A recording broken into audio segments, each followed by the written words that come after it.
Hey, David, how are you? Hey, Steve. Nice to see you. Good. You want to tell us about these amazing four sculptures you've made while you were here?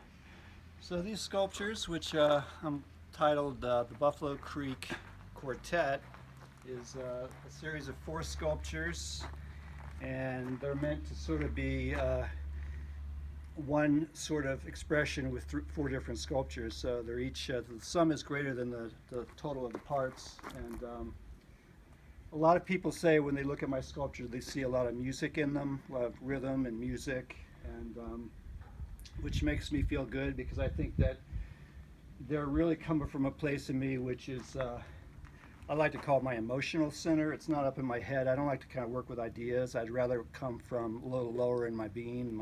I call my emotions, my feelings, and and what I like to do is work with positive and negative shapes. I have a number of shapes, as you can see very clearly, circles and half moons, and those have a little bit of a cosmic reference, just a very oblique kind of reference to planets and stars and that kind of thing, because I'm really interested in expressing space. My biggest exploration with my sculpture is just simply exploring the concept of being in space. And for me, this all started with painting, and I was working with planes and shape and light, and that just naturally expanded into sculpture with these particular metal works that I've been doing lately.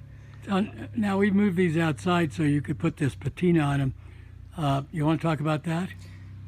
So this particular series, I started a Nashville series. I'm an artist based in Nashville, and so the series I started called the Asheville series was when I began to first experiment with this straight out patina on the steel, bringing out the natural colors, which I find quite beautiful, the rust and the deeper reds.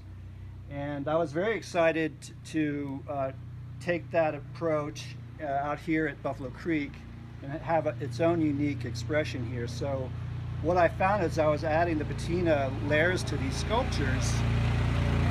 It's a really natural, wonderful relationship to the area around us.